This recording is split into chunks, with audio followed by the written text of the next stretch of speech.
Welcome, everybody, to another episode of Jabroni Drive. On this week's episode, Seth vs. Drew, Becky, Lynch, Nia, Jaxx, Mami, R-Truth, Jinder Mahal, and The Rock return.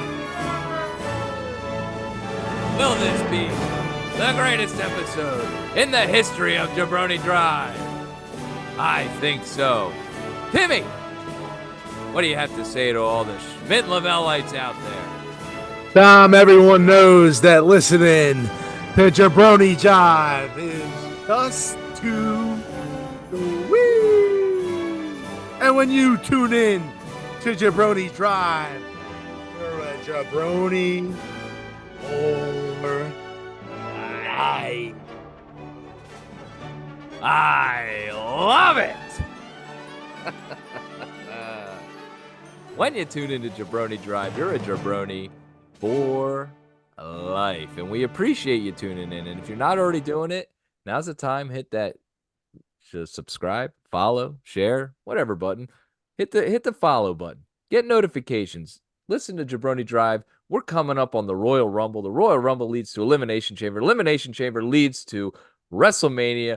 Probably the biggest WrestleMania in the history of WrestleManias. It is building up to be just the greatest WrestleMania of all time. People have predicted that this will be better than WrestleMania 17, which is widely considered the greatest WrestleMania of all time. It is star-studded, star-packed, star-powered like we've never seen before in the WWE, Timmy. And it happened again this past week on Monday Night Raw. Let's get right into it. Oh, yes. Yeah. No. I was just talking about, listen, your intro is perfect. And it's leading up to the shows. And we talked about, leading into this season, building up to WrestleMania and how much momentum, would there be? It felt like we were stuck in the mud a little bit. And then it's just into full gear, right? Full throttle. And the WWE universe is now put into a tailspin after what happened on Monday Night Raw.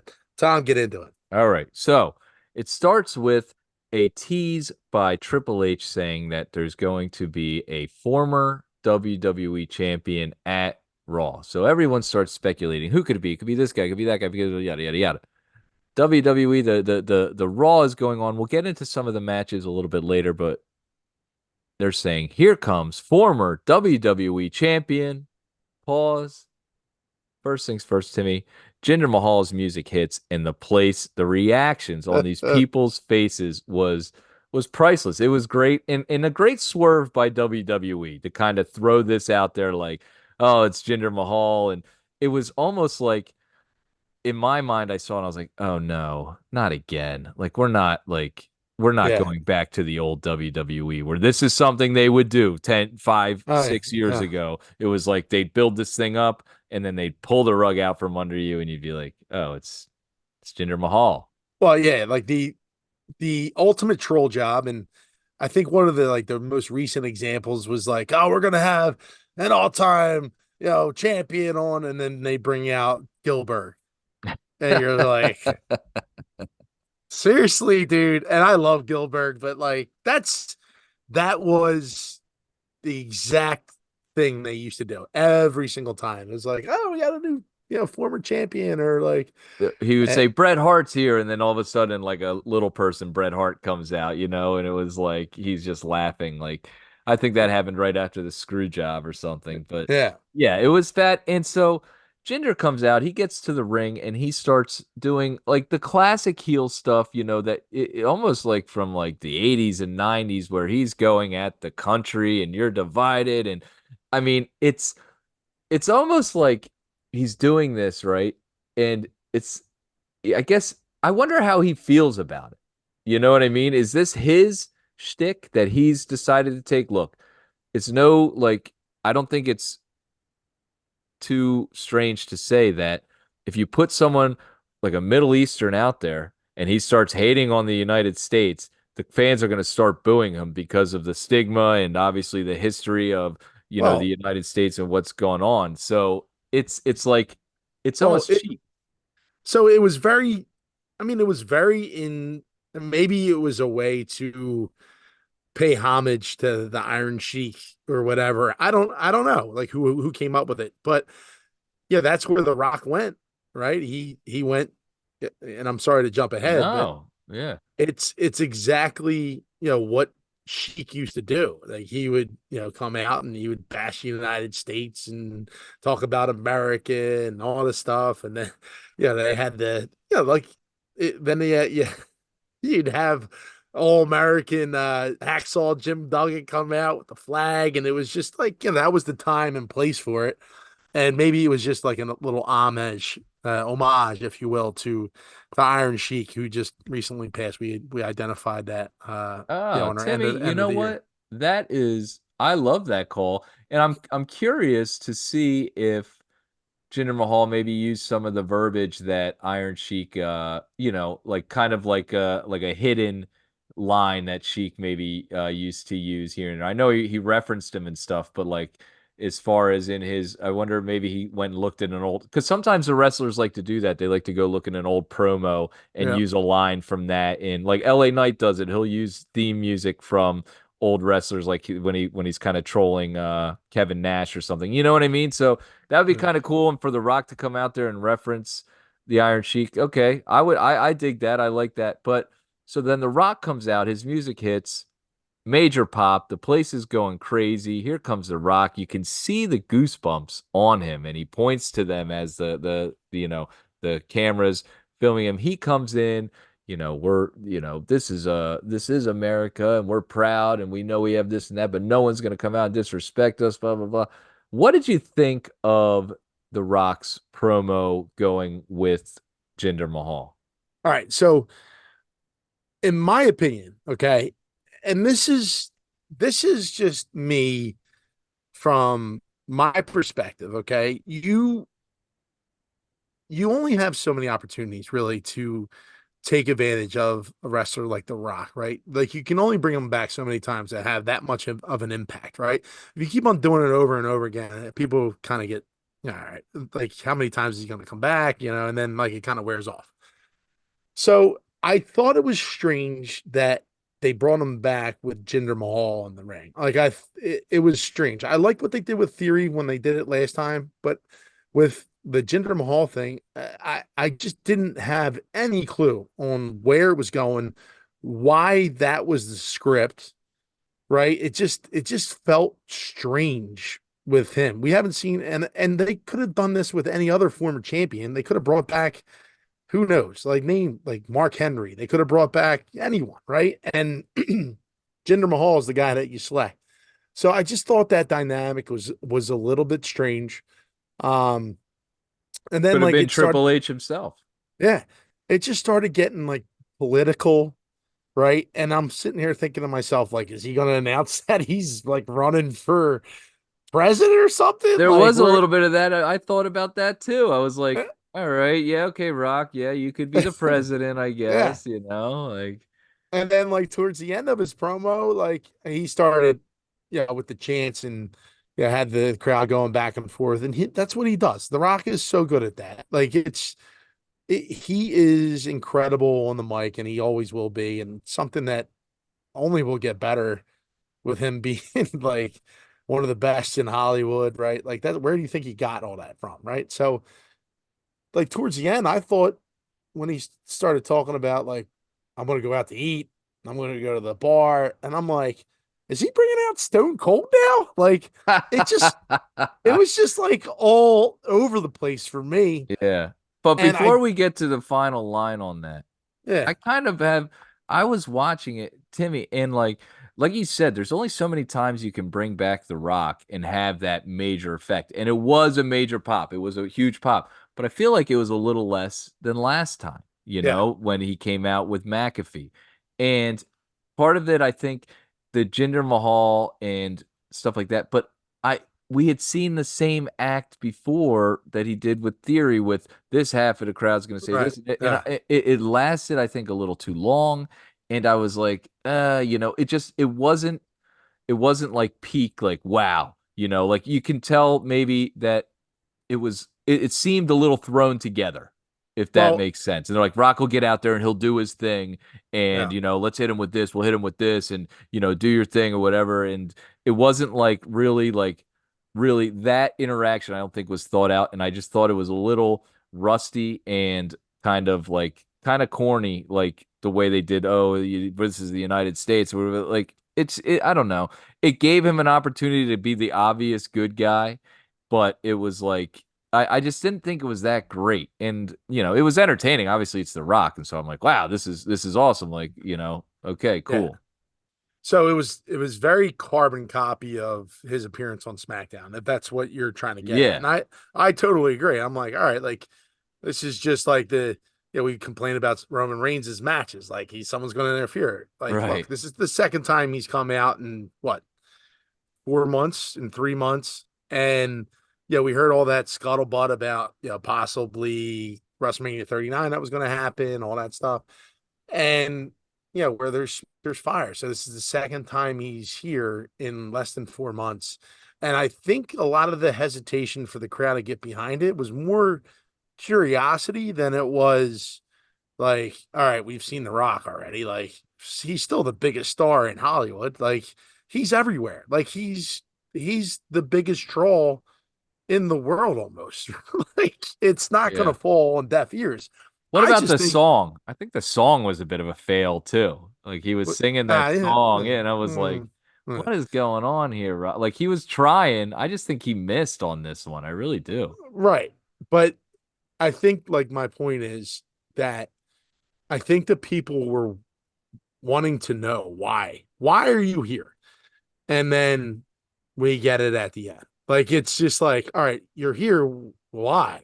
Like, why are you out here with Jinder Mahal? Yeah. Why is this like whole thing like it's political? And then he starts singing, and then he's talking doing the Star Spangled Banner. Yeah. Like All right. it's all Yeah. over the place. It's like, all right, let's get to the crux of it. Why are you here? And then Tom, And then he says, I'm gonna go out. Now you were saying you thought he was gonna bring out Stone Cold. Here I'm like, what is he gonna pitch Terramana right now? When he says the bar, I'm like, is this guy gonna pitch his tequila? Is that why he's here? And so then he says, am I gonna sit in a booth? And we're like, okay, in a booth. And then he said, or should I sit at the bar? And of course the crowd goes, yeah, sit at the bar. And so that's when I was like, is he? And then he goes, or should I sit at the head of the table? Timmy, the highlight of that whole thing was yeah, that moment right there because it was like, whoa, like yeah, he's saying this is going to happen. That you can't tease that and not have it happen now. Like it yeah, has to happen, him yeah, versus Roman. yeah. And it's so I was talking to a buddy of mine who hasn't watched wrestling in a long time. I used to work with him. His name's Silvio. He listens to the show.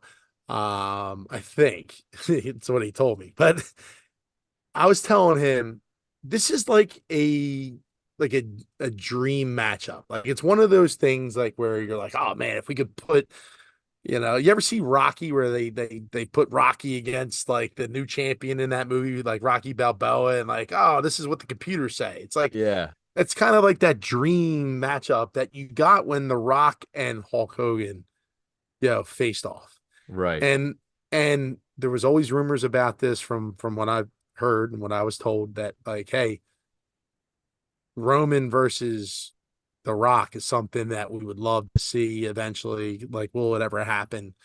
And you get this tease, and there's no way that this can't happen.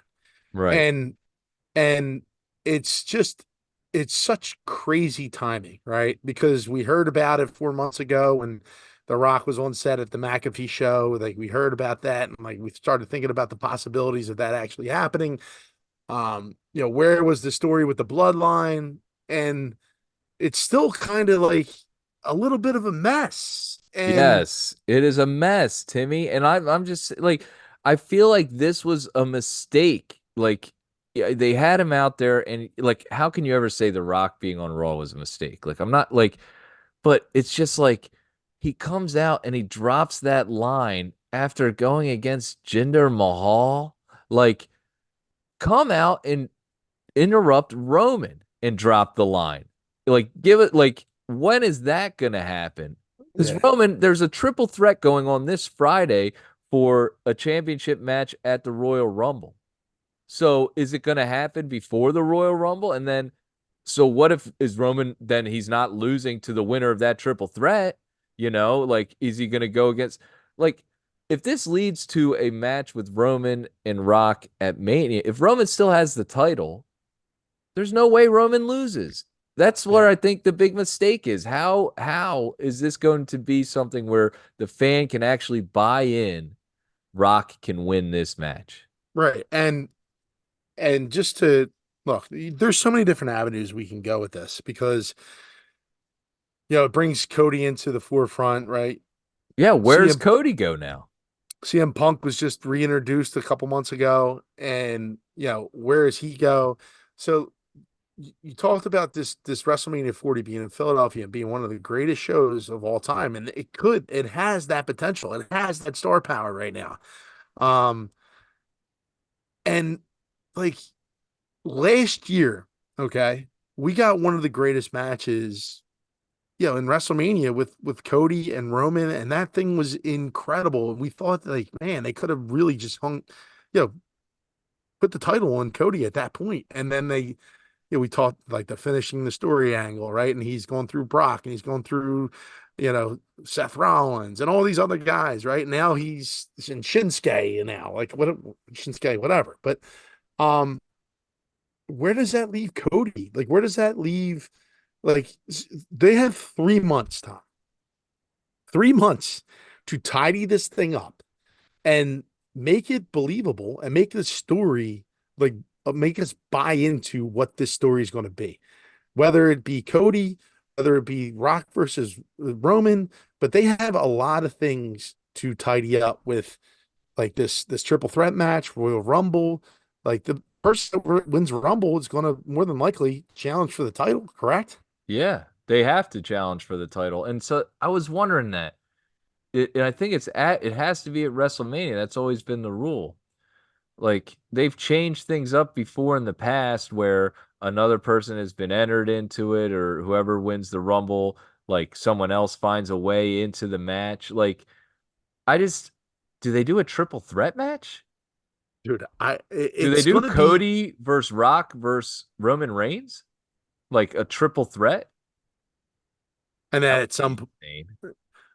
and look, I don't know if look, The Rock's in fantastic shape. I'm not saying he's not, but like that whole Jinder Mahal thing, like he looked a little rough there for a Yeah, second. Maybe and then he was breathing heavy on the he's breathing mic. heavy. I'm Well, I like, was man, worried about him tearing something as he's jumping over. I'm like, oh, because we saw Shane McMahon last year. He does a leapfrog, and next thing you know, he tears his Achilles. The guy's yeah, 51. The yeah, the ring things happen in the squared circle. yeah. He's got to get back in ring shape if this is actually going to happen. But Tom, what you said is true. You get a tease like this, The Rock can't go away for 2.5 months and then just show up at WrestleMania. Like he needs to be committed to, a handful of shows, whether they're appearances. He's not going to wrestle, obviously, before whatever this match is, but he's going to have to show up on TV pretty consistently to keep this thing interesting, in my opinion. If this is the way that they're going to go, um, and God knows he might be off TV until after Rumble, which is fine. Like you tease that and then you let this thing play out and then you bring them back right after Rumble, or maybe you bring them back at Rumble. But again, I don't want to speculate on what's going on, but there is a lot of tidying up that these storylines really have to kind of be in a way, just they have to kind of be expedited, if you will. They've got to be shaped. We got to know where this is going now because you've had two huge stars now come back into the fold in the last month.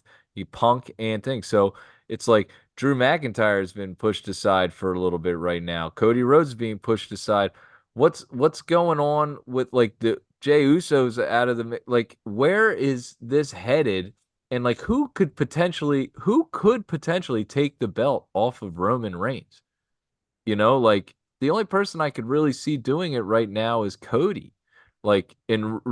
It's such an anointment to the person that is taking the belt off of Roman Reigns. It has to be to someone. It can't be a Randy Orton because he's had his time. I don't think I think that's a fumble. And I'm not saying Randy Orton isn't great, but you just it would just be okay. So Randy Orton is now the guy that just you know what I mean? Like I feel like it has to be someone new. Like you were anointing the new Right. era, the new So breed, your whoever it point may is, be. so your point is, it would cheapen whoever wins the title at WrestleMania. If, like, say for instance, like they have the triple threat match against Roman Reigns and AJ Styles or Randy Orton wins it and takes the belt, like, and then they drop it to Cody Rhodes at WrestleMania, that would be like, all right, you finish your story, but like, Yeah. like you Yeah. need whoever is going to beat Roman. I've said this before. It has to someone that has staying power, someone that's going to be able to hold that title for quite some time and be like the beacon for WWE. Like and in my opinion, it can't be another Roman Reigns, some a heel, right? I think it has to be in the light of that Hulk Hogan style, right? Like where the people's chant, right? Where he finally, you shed the bloodline image from the WWE that's dominated for so long, and you're this beacon of light like Cody Rhodes, and you fulfill your story, and that like merchandise sales will go through the roof with that. But um, it's just it's cool because listen to what we're talking about right I now. know. I know. It's crazy. There's just so many different ways that you can go about it. And like there's another guy that's still employed by WWE that's been on hiatus for a while that we mentioned earlier in the show, Brock Lesnar, that could be part of this whole thing too as well, who's again one of the top tier talents in WWE. Like these guys, like this talent on this roster, it's like it's what is the word I'm looking for, the phrase, it's just like you have this just an abundance of talent and like of riches, right? Like Yeah. just so much that you can do. um it's going to be fun to watch, and there's going to be a lot that's going to be happening on each of these shows. So if you miss something, dude, with a blinking of an eye, it could just completely change overnight. Yeah. And I was talking about it with the HJV earlier. When you think about it, there's going to be a go home show to Royal Rumble. There's going to be a go home show to Elimination Chamber. There's going to be a go home show to WrestleMania. I think that left us with 11 SmackDowns and 10 Raws left until WrestleMania. That's not a lot to develop Huh? all these stories. Huh? And it's fun because everything now is all just we're just speculating. That's all we can do is speculate where this is going to go. And part of the great fun of being a wrestling fan is trying to predict maybe what would happen or where you would go with this. If it is The Rock versus Roman, I do feel like this moment on Raw, it was a cool moment, and I love to sit at the head of the table. I think that was cool. But if you're going to have him come out at Royal Rumble, I mean, I feel like you cheapen that pop by taking this one. You know what I mean? If you didn't have him on TV at all, and next thing you know, his music hits at the Rumble, it's like, holy shit, this is happening. Oh my God, oh my God, oh my God. And if it happens now, it's still gonna be like, whoa, holy shit. But it's gonna be like, all right, yeah, we knew, I guess this was gonna happen, you know? I Yeah. don't know. Well, you've laid the foundation. All right. This is what they decided to do. And we need to see what the next step is going to be. Look, there's going to be plenty of shows, like you said, between now and there's going to be 22 shows, I think you said, but 23 before, Raw hits on Saturday in April, first weekend of April. And um, we're going to see The Rock a handful of times before he actually is in ring. So pick and choose when that's going to be, but I wouldn't be surprised if he doesn't show up on SmackDown this Friday because Roman Reigns will be on TV. Why wouldn't The Rock show up? I mean, that would be awesome. Why not have it like now you mentioned it, show up and, talk about it. You know what I mean? Let's figure it out. And I could see him. I was thinking about him like taking the side of Jimmy Uso and his cousins. You've mistreated my cousins. You manipulated them and befriending and then maybe Jimmy turns on him, costing him a match or something. But I don't know.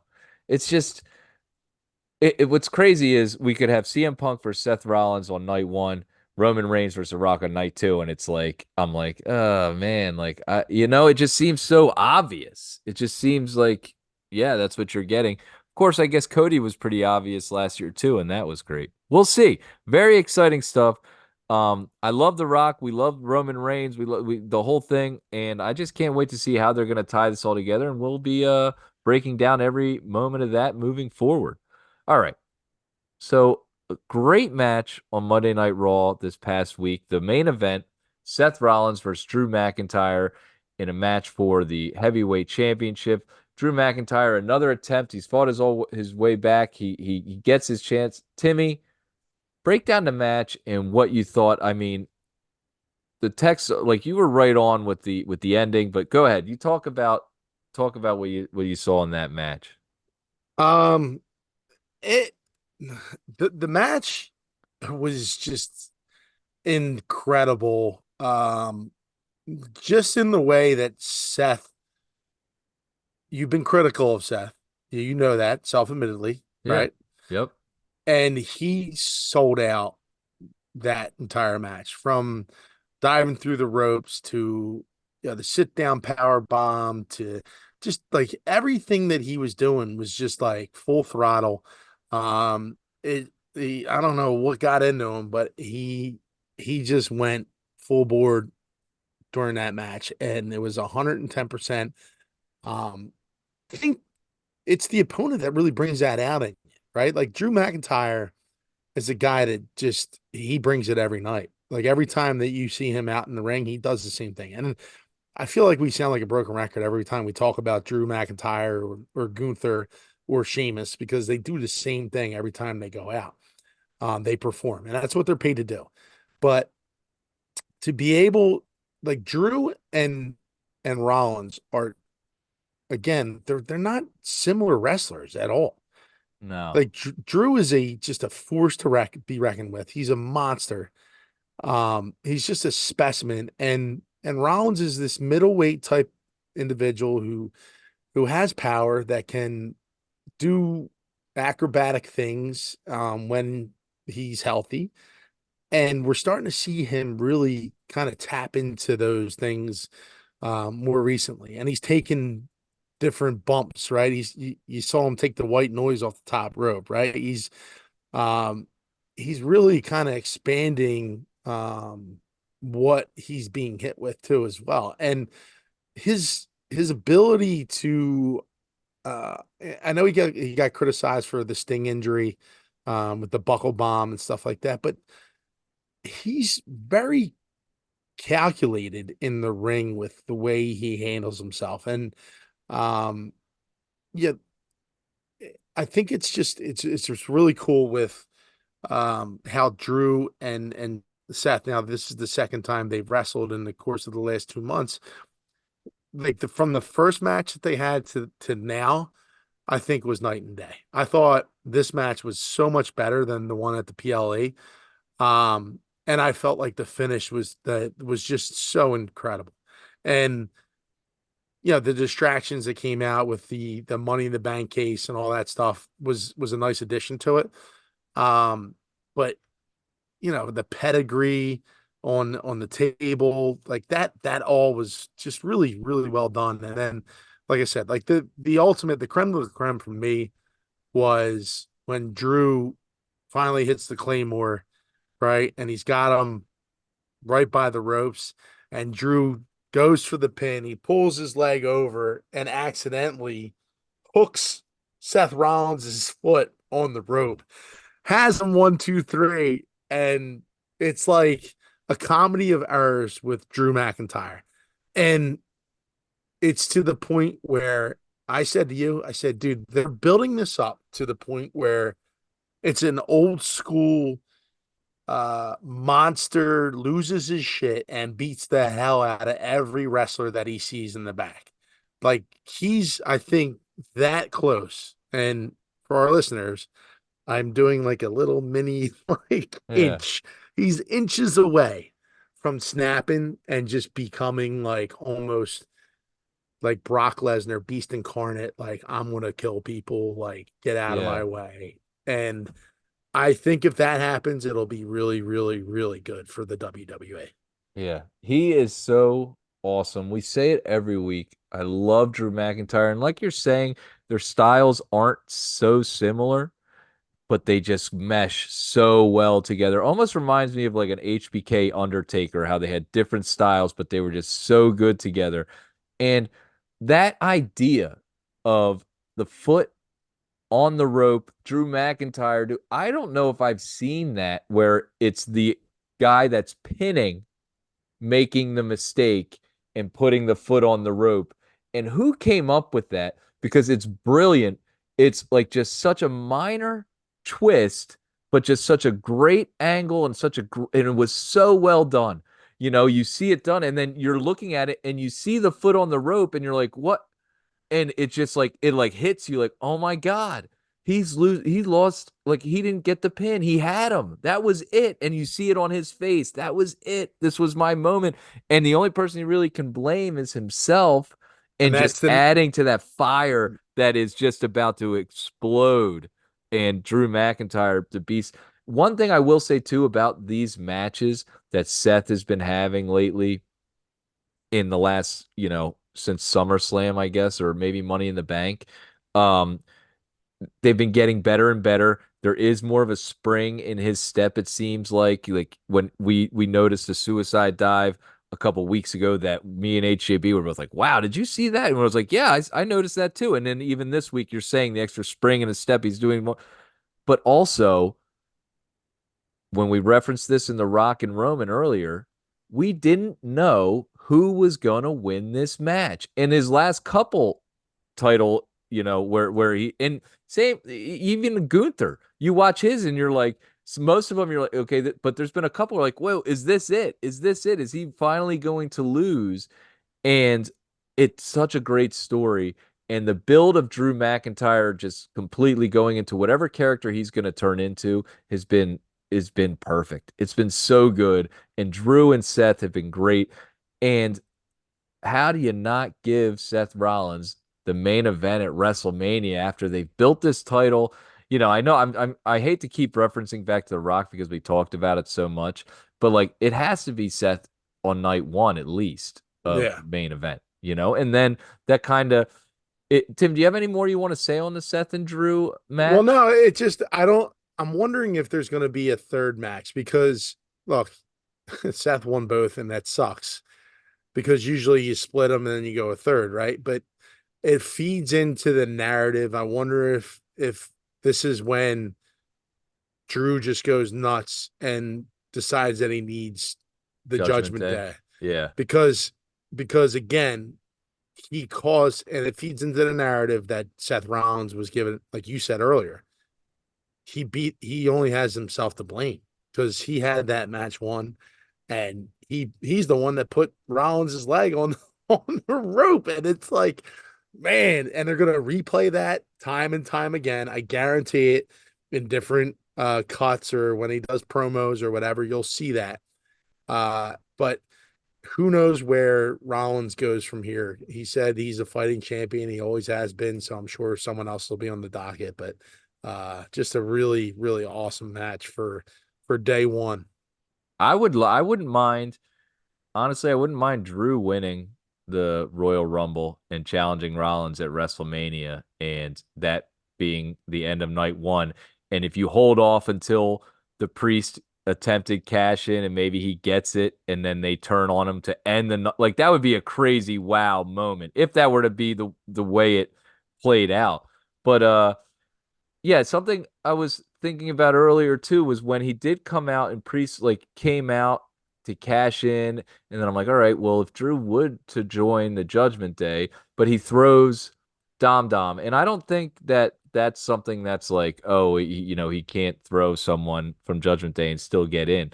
But I think we had talked about before the idea of him joining the Judgment Day, and they teased it and they teased it, and he shakes hand with Mami and whatever, and then he's in the match War Games. and they teased him joining the Judgment Day and kind of this rift between him and Damian Priest.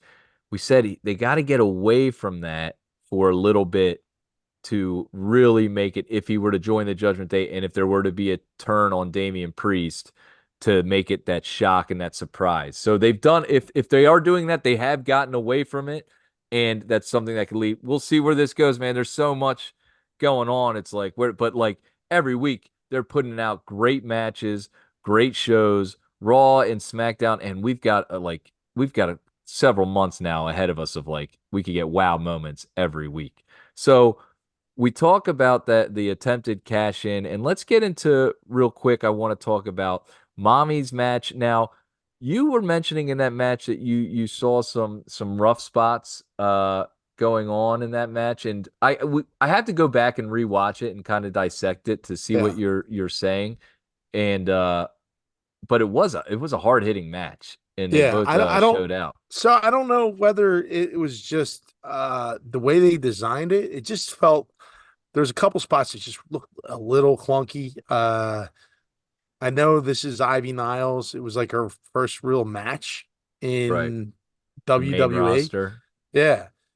But as she got into the match, it got a little bit more comfortable and it seemed to flow a little bit better. The way that match ended though, like with, I mean, that was it looked like a rough headbutt from Mami to Ivy off the top rope. That and Mami finishes the way Gunther finishes. Like at some point, like you think like, oh man, she's gonna get beat here. And then she hits a headbutt. She, puts her in Riptide. the riptide, and it gets ended real quick. Same thing with Gunther. He, hits you with a boot, and then he puts you in the power bomb, and it's over. Right? Like that's exactly the way they both finish. Um, Very cool to see Ivy Nile, who's just completely undersized, and being able. She's a fucking beast, though, dude. She is Oh yeah. absolutely shredded. She's ripped. I don't know how much of a career she'll have in the WWE in terms of like winning championships or anything like that. I could see her winning tag team titles, maybe. But I just don't know if she's ever going to get on that level where she's going to be a contributor to that title match. But she showed out. She did pretty decently. I just thought there was a couple clunky things, and that's going to happen with your first time being in front of a large crowd. And it's been cool, like Mommy's run as the champion. She's had a lot of chances to give opportunities to people that necessarily haven't been on a main event or top level. And it is interesting now that you mention it, the parallels that her and Gunther have stylistically in the ring and stuff where they kind of are that dominant. And once they hit you with that final thing, hey, that's a wrap. They even pin their people the same. They Yeah. pick up both legs. That's interesting. So the show on Monday started with a match, and I got to give kudos out here. I enjoyed this match. I don't know if I particularly enjoyed it more because Nia Jax ended up winning, but I thought the Becky Lynch Nia Jax match was pretty good and fairly entertaining. Yeah. It was a good back and forth, a nice physical match. Again, some contrasting styles. You have the bigger Nia Jax going against more of a, like a David Goliath kind of a thing. And good for Nia Jax to come out with the win and kind of try to build her up. I think they're trying to build her as maybe this almost unbeatable force in the women's division. And maybe her next go will be against Mami, which would be a pretty cool match. What did you think of the match, Timmy? And there was some well, let's ask this question first before we get into what you were thinking of the match. Color. Color, for those of you who are listening, you probably already know, but if you're saying that there is color, you mean there is blood. Timmy, you're out on the use of color, right? Is that what you're No, saying? I don't mind the use of blood. I just like Not look, the we're use of blood. I'm saying the person, the fan saying, "Oh, I, there's color." yeah, like you say color all the time. I'm you're not a wrestler. You've Mhm. never been in the biz. You watch wrestling. Right. Why are you using the term color? Well, Tim, part of being a fan, like to the non-fan, they wouldn't know what you're talking about. It's almost like the code of the wrestling fan. One, Uh, two, um, there is several other things that you'll say that people might not know what you're talking about. Like, for example, if you call someone a heel, you know, how are they they're a heel? Well, what's a heel? Oh, well, you're not in the biz. You can't say heel. Or he's a jobber. Or that's the face there, or you're a let's be mark. honest. There's no Or there's not many jobbers anymore left in wrestling. else, now that they got rid of Dolph Ziggler. But I love you know what? Any type of word that like they'll say gigged if you got gigged, you cut yourself and got some color or some Mm. blood, and I just think the terms I think the wrestling fan, at least for myself, I like using the terms that the wrestlers use. I feel like I know like they'll have a thing in there, almost like when you're watching a football game and you see a flag thrown in the backfield and it's a holding or something. You know what I mean? Or calling the penalty before it's a penalty. I think similar parallels there. I like it. We say there was yellow on that play. Do you call it PI? Yeah, yeah. I do. There was yellow on that one again. Yeah. Get out of here. No, Anyway, I mean I'll have to think about what a parallel would be in sports that it's a term that you would know, right? What's a football saying that you would say as a football player that maybe is kind of not in the normal vocabulary for a random fan? I would have to go through a full game. I would have to go through game action and go through it. But It'll I be think on my radar when it pops up. I'm gonna say something. my point What is about blue? You call an umpire blue? Hey, blue. Yeah, you're not a ball player. You can't call the umpire blue. That's what the guys do. yeah, I'm out on that. But either way, there was blood. There was blood in that match. Did you think it was real? It didn't look real. I didn't think it was real. It was like strangely like placed on her face. Yeah. It was like Where's weird. that coming from? And it just appeared out of nowhere, you But it know. was it was funny because as soon as Raw hit, right, that was the first match, and we're like, all right, we can go back to the football game. And I was going back to the football game, and the football game hadn't really started yet. And I was like, all right, I'll just switch back. And I was like, this match isn't really that bad. It was actually pretty decent. A couple different spots. And I think what makes the match, and as I know you're critical of Becky Lynch, but she brings a lot of energy to the ring, no matter what. She gets the crowd involved. The crowd responds to her. Um, Nia Jax seemed very slow. She works very methodically, right? Like it's just that's her style. But like there's spots in the match where Becky like freaks out and she'll like just start punching her at 1,000 miles a minute, and it brings the crowd into it. And like there was a couple different times during that match where it happened, and there's a couple different times where Becky kicked out of you know just pretty brutal spots, like where she took pretty nasty bumps and she kept kicking out and kicking out and kicking out. And then, yeah, obviously at the end when, I guess she's a 400-pound woman, or I don't know how much she weighs, but when she sits on your chest, that's it. That's the The that's the bonsai drop. bonsai Yeah. drop. The Yokozuna bonsai drop. And we've talked about how that must be deflating as a female to have people ooh and ah when someone picks you up or your finishing move is sitting on somebody, You're And climbing to maybe the she doesn't care, but like traditionally women and their weight, you don't reference it. So I yeah. don't know. But I But thought it it was a was good match, and I got to give Becky Lynch some kudos. Hey, good match. Her and Nia Jax, because Nia Jax has looked poor in the past too, a little slow and uh, not like, this beast that they kind of play her up to be. But I thought it was a good match. I enjoyed it. So kudos to them. Anything else you'd like to say on that match, Tim? Or no, all right, so great use of color. it wasn't a great use of color. A Oh mistake, yeah, I that's think, right. on the color. Yeah. But you talked about the spots and the bumps that they took in that match. So um let's get into someone that, and I really think this is an opportunity for WWE here. And not a guy that's been around for a long time. And in wrestling, there's these careers that, they seem to be lost and then they have a resurgence. Miz seems to do it all the time, but I feel like Chris Jericho did it years ago with the list. And, Sami Zayn was lost until he got into that bloodline and became the comic relief and that very lovable character and really built a storyline. I think they have a great opportunity with keeping R-Truth in this Judgment Day storyline to build up this lovable, funny, entertaining guy, and to where people want to see him. Like when he comes on the TV now, it's like, well, what's he gonna like? He's so funny and entertaining that you can build up to where, similar to Sami Zayn, similar to when, Jericho, KO turned on him, you can do something like that and really develop a nice story here with R-Truth. I'm loving what he's doing.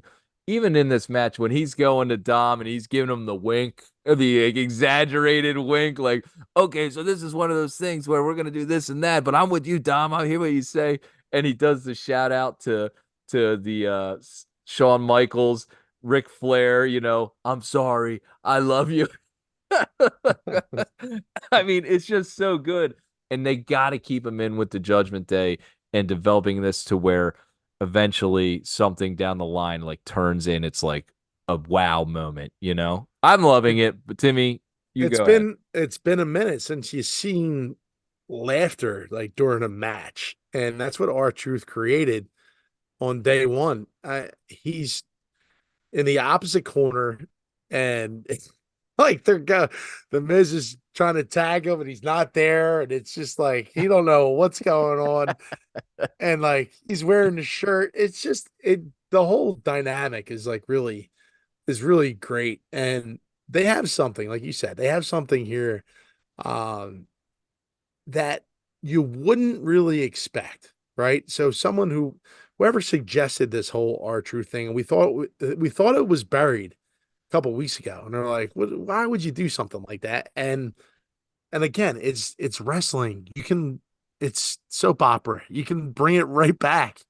What like that's what they've And what a done. great line too. Like that was at my initiation, right? You were Yeah. jumping me in the gang, right? Like which we've heard of as kids growing up. And he talks about his role within Judgment Day on Miz TV and how he it's just really really well done. And R-Truth is exceptional at it, and he's loved by the WWE universe. Like you can see anytime he does his catchphrase, "What's up?" and everyone chants it back, like the whole crowd gets into it. I mean, it's really cool. Good storyline, and I hope it continues, like you said. And yeah, I mean, I could see him being like a major part of like this Judgment Day, like whole storyline where it just comes down. It'll be fun to see how it plays out. Right. Like I would love to be like he's just in it now and he's hanging around. He's always out there with the Judgment Days doing goofy stuff. And you can do that for a while.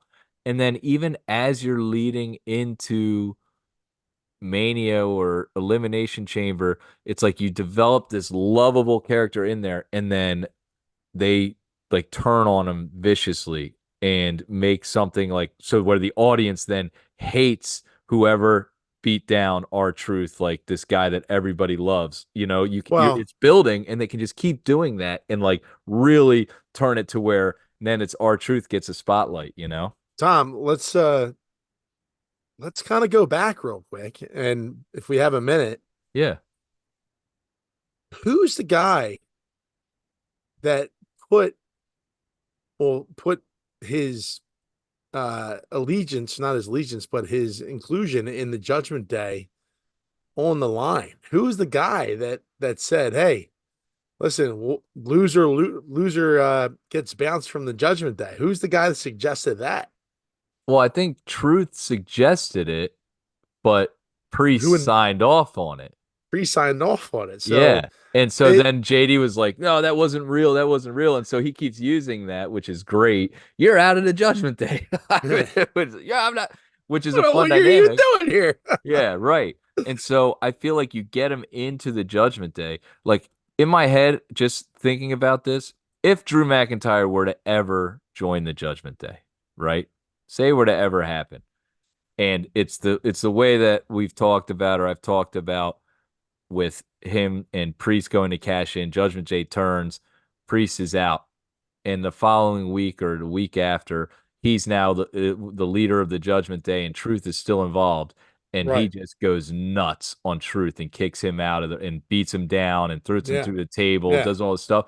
I mean, that would be major for that story, like especially if it's in a month or so when they've really developed this love for R-Truth more and more. Because each week people want to see him more and more. So it's really, I think they Well, have a good yeah. opportunity with R-Truth here. I really do. So that's where I was heading with it. It's like, hey, it's like Priest is, yeah, that's his guy, right? And Judgment Day, like he was open arms with Truth, and now it's like, all right, well, we're gonna turn on him, and guess who's your first victim? This is the guy that's been following you around, or you're the one that's endorsed on him. You can take out Truth, you can take out Priest, and they're both gone. That'd That be would be interesting. And then you just leave them, like he goes to cash in, they take him out and turn, and they just take out him and R-Truth's like, what are we doing? And they take him out too. And it's like you just see R-Truth and Priest laying in on the ring, like demolished, destroyed out of the Judgment Day. And you got Mami and Drew staying. Oh man, that would be be awesome. it'd be interesting. But Certainly interesting. all right, Timmy. Well, that's going to bring us to the end of another episode of Jabroni Drive. A great episode. Before we sign off, I do want to mention January 27th, live from Graham's Pub, we will be airing the Royal Rumble. Big party, big event, Jabroni Drive live episode prior to the Royal Rumble. We'd love to have you out there. We're going to have a big crowd, high energy. Who knows what's going to happen? There's a lot going on. January 27th, live from Graham's Pub. Be sure to be there. You can watch the Royal Rumble. You can have some drinks, get some food, maybe some wings, whatever it is you'd like. Graham's Pub, January 27th, Jabroni Drive, Royal Rumble. Be there or be square. And remember, when you're a jabroni for life. All right, Timmy. That's the end of this episode. Another amazing episode of Jabroni Drive. Anything you got to say to all the Schmidt and Lavellites out there before we sign off? Well, Tom, I was going to ask you if I had a catchphrase for the end of the show, but you already did it. Is that the new thing where you ask me what your catchphrase is at the end of the show? Because that would be the third week. Have a Timmy, nice day. have a nice day. Little mankind shout out, a little Cactus Jack, a little Dude Love, Mick Foley, one of our favorites. Thank you for listening to another episode. New episodes every week. Don't forget, live from Graham's Pub, Jabroni Drive, Royal Rumble, January 27th. We love you. Until next week, my name's Tom Lavelle for Timothy Schmidt. When you're a jabroni for life. Peace. Is that now? Yeah. Felt like one.